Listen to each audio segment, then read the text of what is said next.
Bienvenue sur ma page Le Décryptage. Ici, 5 minutes pour décrypter des faits sociopolitiques, des buzz, des actualités, mais aussi des stratégies de communication. Pour ce premier numéro, nous allons parler de la stratégie Chris Yapi, l'avatar.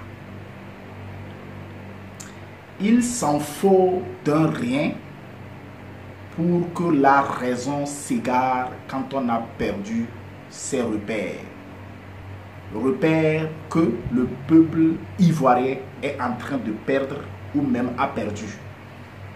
Je dirais même repères que le peuple africain en général est en train de perdre. Ce qui fait qu'aujourd'hui, nous nous fions à certaines sources. Elles sont justes, vraies ou pas, je ne saurais le dire. Mais dans ce numéro, je vais vous mettre devant le fait accompli pour que vous-même vous puissiez tirer vos conclusions.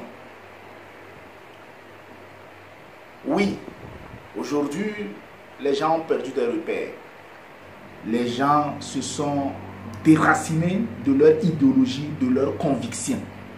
Ce qui fait que il y a certaines personnes, certains systèmes, certains avatars qui sont devenus comme des sources fiables en matière d'information. Nous allons parler de Chris Yapi, le système Chris Yapi, l'avatar. Je ne chercherai pas à découvrir qui se cache derrière cet avatar Chris Yapi. Non. Et dans ce décryptage, moi, j'analyse la portée sur le plan communication et sur le plan politique des informations de Chris Yapi et je te mettrai devant le fait accompli pour que toi-même tu puisses tirer tes leçons, tes conclusions. Chris Yapi aujourd'hui est en train de devenir une référence. Cette source fiable-là, ce repère-là, auquel nous tous nous y allons pour chercher de vraies informations. Mais c'est quoi la stratégie Chris Yapi?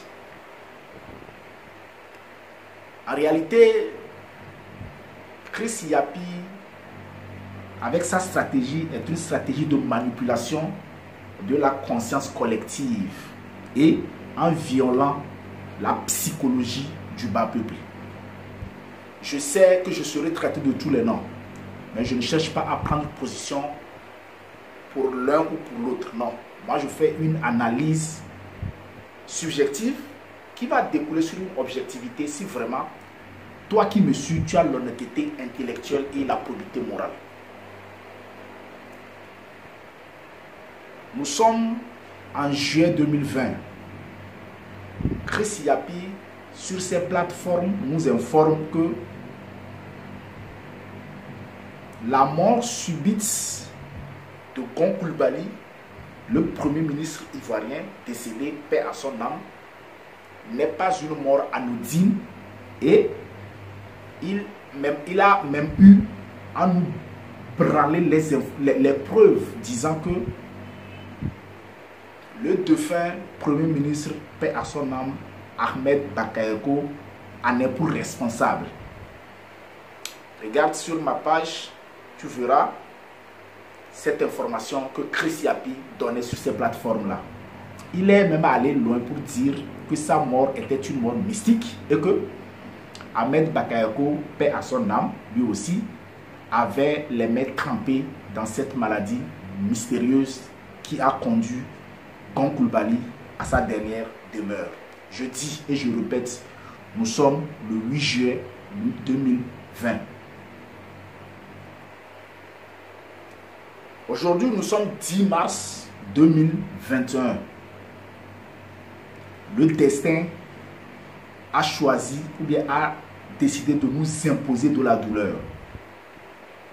Le Premier ministre Ahmed Bakayoko, ministre du peuple, de la jeunesse africaine, de la jeunesse ivoirienne, s'en est allé. Il faut le dire. Je ne parle pas de l'homme politique, mais je parle de l'être humain. un homme de valeur, de principe, s'en est allé à jamais. Une étoile s'est éteinte à jamais. Ahmed Bakayoko, l'homme. Et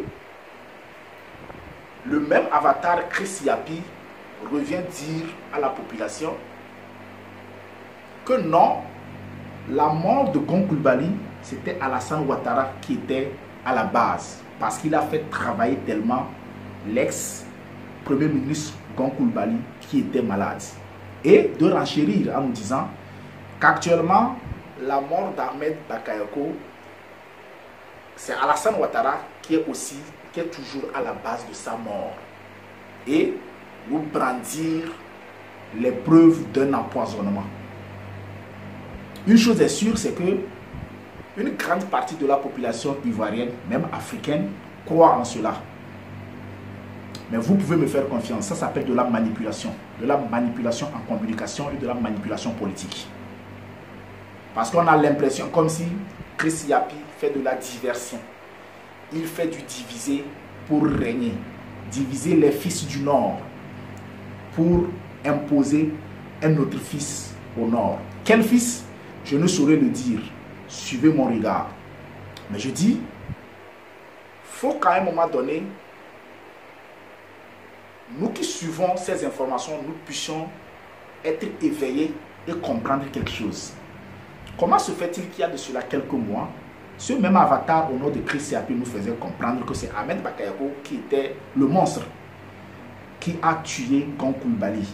Il est même allé loin, donner un nom, coller un nom à Ahmed Bakayoko, Pablo Escobar, le traitant d'un trafiquant de drogue.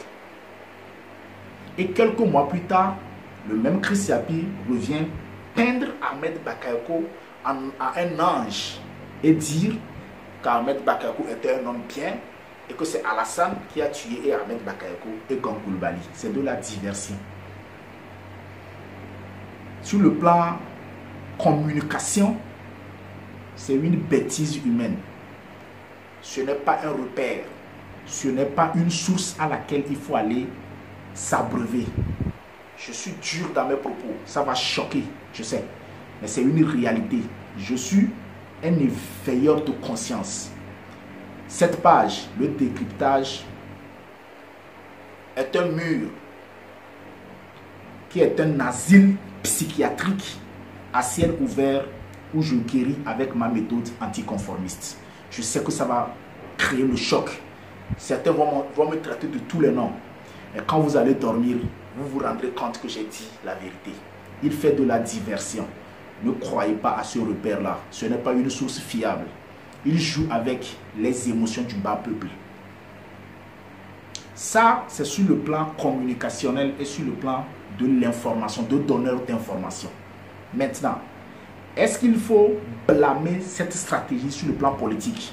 Je dirais non. Parce qu'en politique, tous les coups sont permis.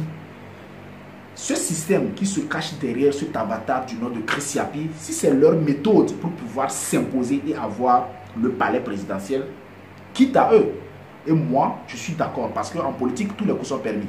Maintenant, quitte aux adversaires en face de contrecarrer sur le plan de la guerre de l'information. Parce qu'il faut le dire, ce système qui se trouve derrière cet avatar du nom de Chris Yapi est en train de gagner le terrain communicationnel, est en train de gagner ce qu'on appelle la guerre de l'information sur la toile. Quitte alors à ses adversaires de contrecarrer sur le plan guerre de l'information aussi.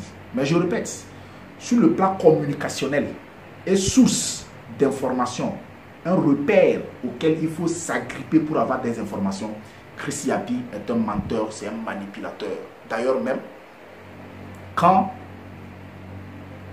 un informateur vous dit Chris Yapi ne ment pas, c'est de la psychologie inversée. C'est un menteur. Mon mur est un asile psychiatrique à ciel ouvert où j'ai pour mission de guérir à travers ma méthode anticonformiste. Salam alaikum.